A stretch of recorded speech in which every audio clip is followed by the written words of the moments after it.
Good morning all of you. आप सभी का स्वागत है आज के इस वीडियो लेक्चर में। आज हम लोग पार्ट 2 लेक्चर कर रहे हैं एंटीजन प्रेजेंटिंग सेल का। पिछले लेक्चर में हम लोगों ने इंडोजेनस एंटीजन प्रोसेसिंग और प्रेजेंटेशन पे बात किया था। आज हम लोग बात करेंगे एक्सोजेनस एंटीजन का कैसे प्रोसेसिंग और प्रेजेंटेशन होगा। दरअसल एडेप्टिव इम्यूनिटी का बेसिक आइडिया शुरू के लेक्चर में ही आपको बताया गया होगा कि दरअसल एडेप्टिव इम्यूनिटी हाईली स्पेसिफिक होता है अलग अलग एंटीजन के लिए, और ये थर्ड लाइन ऑफ डिफेंस है।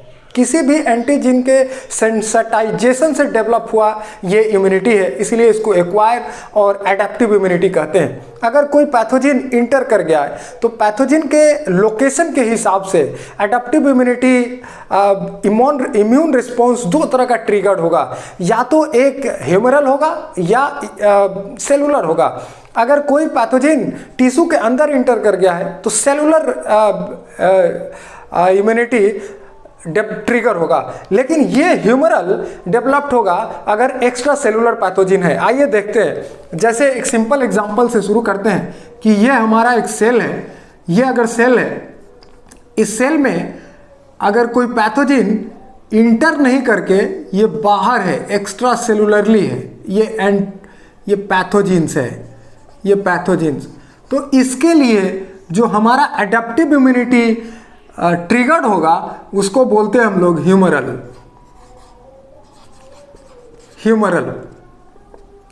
रिस्पॉन्स। और ये इसीलिए ये एंटीबॉडी मेडिएटेड रिस्पॉन्स है, एंटीबॉडी मेडिएटेड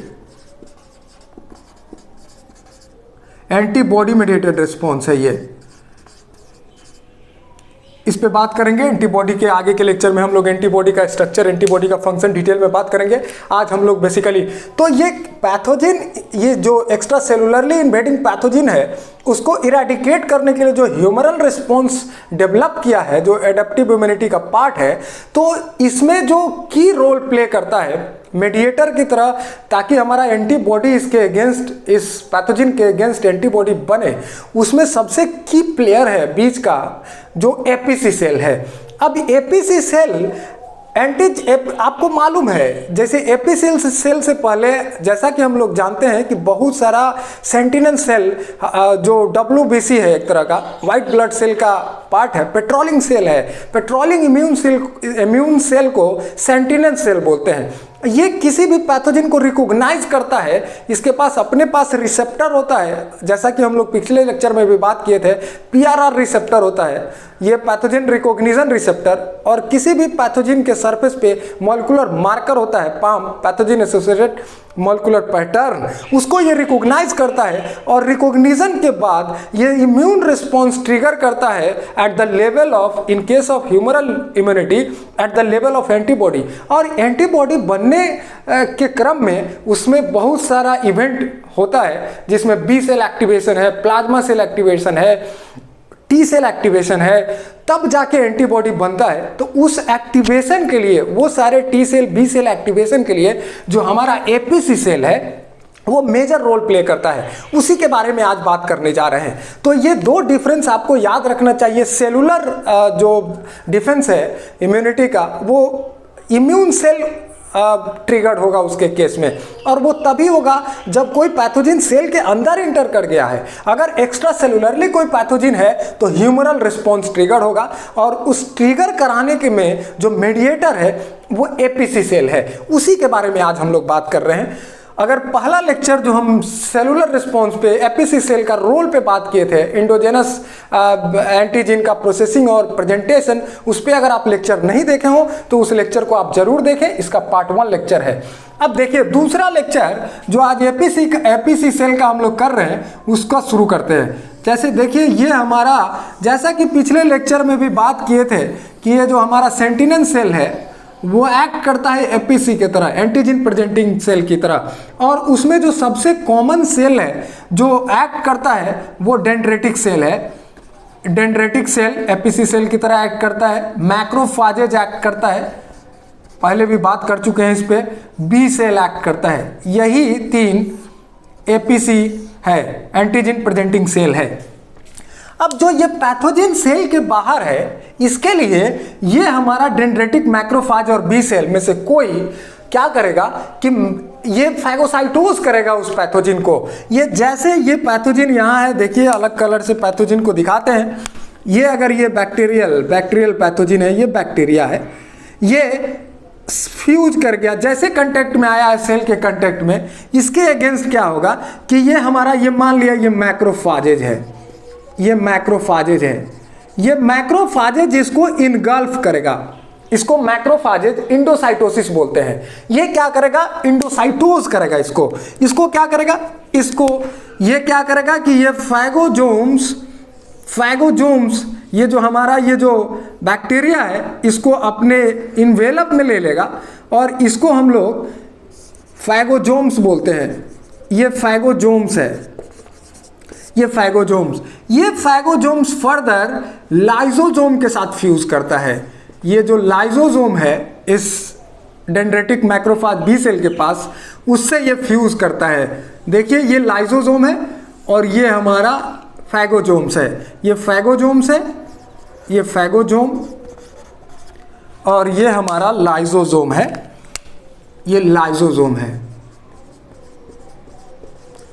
लाइजोजोम एसिडिक होता है। इसका कारण क्या है, इसमें एक इसके मेम्ब्रेन पे एक पंप होता है, VATPase पंप।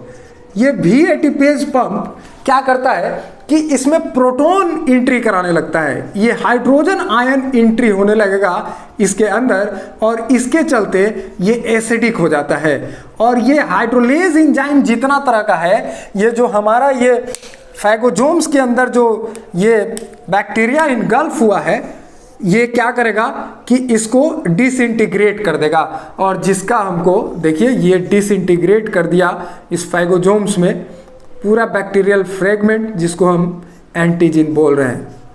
ये यहाँ तक का स्टोरी है।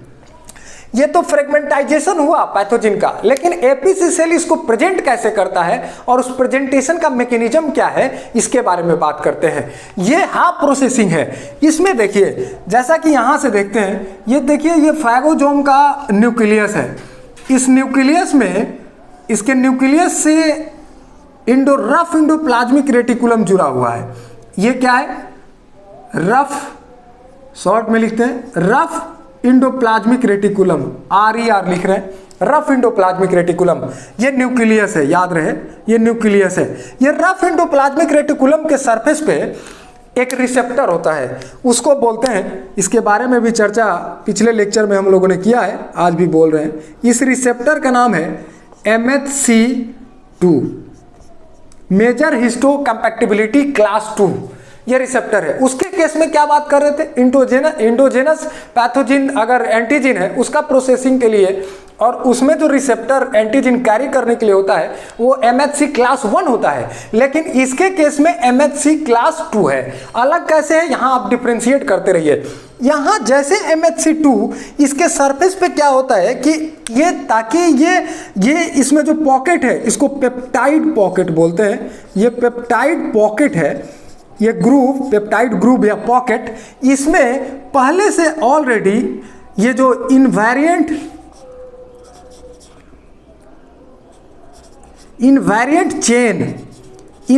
चेन लगा हुआ रहता है। ये इनवेरिएंट चेन है।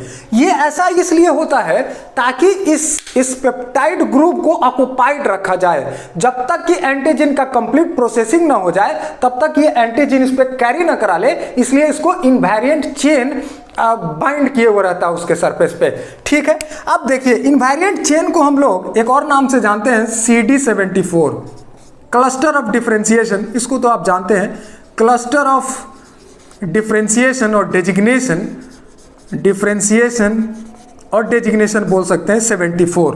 ठीक है, ये कैरी किए हुए हैं। अब देखिए इसके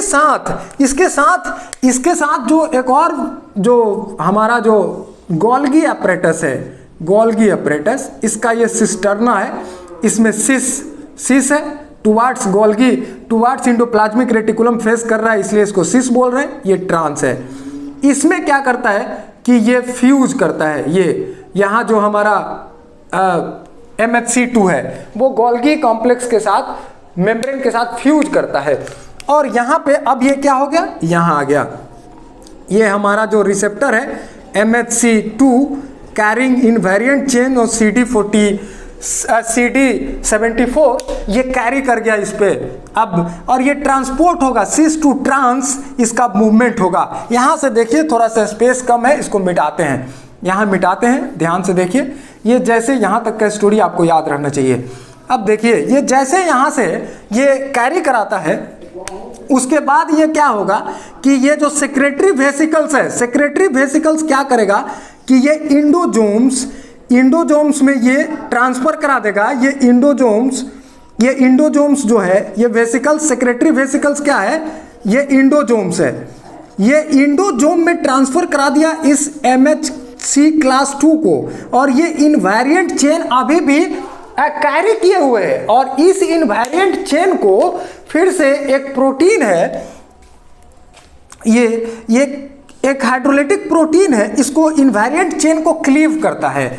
ये देखिए ये इसको क्लीव कर दिया शॉर्टर फ्रेगमेंट में। ये जो चेन है, मान लिया ये चेन है इनवेरिएंट चेन, इसको क्लीव कर दिया शॉर्ट चेन में। ये देखिए ये क्लीव्ड हो गया ये। अब ये क्लिप्ड शॉर्ट चेन को हम लोग क्लिप बोलते हैं। ये क्लिप, ये क्लिप है, ठीक है। ये क्लिप का क्या मतलब होता है, क्लास 2 इनवेरिएंट पेप्टाइड, ठीक है। ये क्लिप, अब ये क्या होगा कि ये लेट इंडोजोम, जैसे ये अर्ली इंडोजोम में क्या हुआ कि क्लीवेज हुआ, उसके बाद ये लेट इंडोजोम्स जो है वेसिकल्स, इसमें इसके रिसेप्टर में यहाँ पे लाके क्लिप लग गया। ये क्लिप प्रोटीन आके लग गया, ठीक है। क्लिप क्या है, पार्ट है, ये इनवेरिएंट का पार्ट है, ठीक है। इनवेरिएंट चेन का शॉर्ट पार्ट है, उसमें भी जो शॉर्टिंग सीक्वेंस होता है, यहाँ से जो ये इसमें ट्रांसफर हुआ है, उसके लिए इसके इनवेरिएंट चेन के टर्मिनल एंड पे शॉर्टिंग सीक्वेंस होता है, उसी सीक्वेंस का ये क्लीवेज हुआ है दरअसल। और क्लीवेज के बाद यहाँ पे ये क्लिप प्रोटीन इस पे लगा हुआ है। अब देखिए, अब मैटर क्या है, ये जो हमारा, ये जो यहाँ थोड़ा सा बाहर में दिखाते हैं, यहाँ के बाद हमारा क्या है कि यहाँ सपोज कीजिए कि ये हमारा फैगोजोम्स है, ये हमारा फैगोजोम्स है, और ये फैगोजोम्स, और फैगोजोम्स में फ्रेगमेंटाइज एंटीजन है, ये फ्रेगमेंटाइज एंटीजन है। अब क्या है कि ये जो हमारा लेट इंडोजोम है, ये फ्यूज करता है इसके साथ फ्यूज करता है। अब ये हम फ्यूज करते हुए दिखाते हैं, देखिए यहाँ फ्यूज कर गया, और इसके सरफेस पे ये हमारा क्लिप अभी भी है। लेकिन अनक्लिप, ये क्लिप प्रोटीन को डिसलॉज कौन करेगा, तो इस डिसलॉज के लिए इसके पास एक चैप्रोनीन होता है। ये फैगोजोम्स के सरफेस पे याद रखना चाहिए, फैगोजोम्स के सरफेस पे एक चेप्रॉन प्रोटीन होता है, ये उसका नाम देखिए HLA-DM प्रोटीन है। इसको क्या बोलते हैं हम लोग, human leukocyte antigen, human leukocyte antigen. ये क्या है, ये एक तरह का चैपरॉन है। ये क्या करता है, इसके मेम्ब्रेन पे है, इसके मेम्ब्रेन पे ये क्या करता है कि इस क्लिप का डिसलॉजिंग करता है। इसका फंक्शन क्या है, dislodge the clip protein, clip protein को MHC2 रिसेप्टर से डिसलॉज करता है। दूसरा क्या करता है कि डिग्रेडेशन से बचाता है। ये जो डिग्रेडेशन का चांस क्यों है, क्योंकि फैगोजोम्स में एसिडिक इन्वायरमेंट होने के चलते ये ब्रेक कर सकता है, ठीक है। तो ये हमारा MHC2 ब्रेक कर सकता है, उसको डिग्रेडेशन से बचाता है। दूसरा, एंटीजन एक्सचेंज में मदद करता है। ये एक और बड़ा इंपॉर्टेंट फंक्शन है, एंटीजन एक्सचेंज। इसका क्या मतलब हुआ? एंटीजन एंटीजन एक्सचेंज कराने में ये जो HLA DM प्रोटीन क्या रोल प्ले करता है कि जैसे MHC2 क्लास में अगर ये एंटीजन आके लगेगा, जैसे इसको ये क्लिप यहां से हटेगा, ये क्लिप को हटाया कौन? तो HLA DM प्रोटीन हटाया यहां, और हटाने का डिसलॉजिंग ऑफ क्लिप किया, साथ में एप्रोप्रिएट लॉजिंग या binding of antigen to the surface of MHC2 class, यही प्रोटीन हेल्प किया। तो यहां पे अब हमारा एंटीजन आके बाइंड कर गया। अब एंटीजन का प्रॉपर एंटीजन एप्रोप्रिएट है कि नहीं, इसके लिए बॉन्ड बना पा रहा है कि नहीं, उसके सरफेस पे जो अमीनो एसिड है उसके साथ ये बॉन्ड बना पा रहा है कि नहीं, उसके लिए क्या करता है कि ये एक्सचेंज में मदद करता है कि जो एंटीजन एप्रोप्रिएट होगा उसी को ये बाइंड कराता है। ठीक है, तो ये दरअसल ये यहाँ पे आके एंटीजन यहाँ लग गया। अब ये क्या होगा कि इसके सरफेस पे एक्सप्रेस्ड होगा, इसके सरफेस पे फैगोजोम्स के सरफेस पे एक्सप्रेस्ड हो रहा है। अब ये इसको हम लोग, और वो क्या करेगा कि जो हमारा मैक्रोफेज, डेंड्रिटिक सेल्स और बी सेल्स, उसके सरफेस पे ये दिखेगा और उसको हम लोग बोलते हैं एंटीजन प्रेजेंटेशन। तो ये बाकी प्रोसेसिंग का है, और जब MHC2 क्लास रिसेप्टर पे एंटीजन बाहर के तरफ प्रेजेंट होगा उसको प्रेजेंटेशन बोलते हैं। अब वो किसको प्रेजेंट करेगा? ये जाएगा लिम्फ नोड के पास, और वहां millions and millions of T cells है, टी हेल्पर सेल्स, उसको सर्च करेगा एप्रोप्रिएट इस एंटीजन के लिए रिसेप्टर है कि नहीं। तो ये क्या करेगा कि मान लिया कि देखिए ये मैक्रोफाजेज है, उस पर हमारा MHC2 क्लास ये रिसेप्टर है और यहाँ पे एंटीजन है MHC क्लास 2 रिसेप्टर पे। तो ये यहाँ पे टी हेल्पर सेल को खोजेगा, और टी हेल्पर सेल के पास रिसेप्टर होता है TCR, हालांकि इस पे मेरा लेक्चर है, आप जरूर देखिए।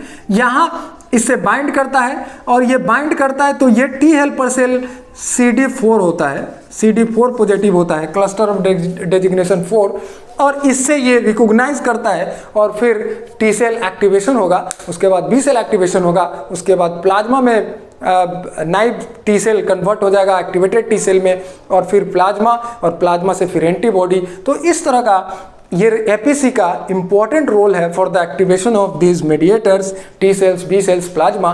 तो एपीसी सेल ऐसे ही अपने आप को प्रोसेस और प्रेजेंट करके सरफेस पे दिखाता है for the search of appropriate T cells. तो ये दो लेक्चर बेसिकली इंपॉर्टेंट लेक्चर था in case of T cell activation से पहले।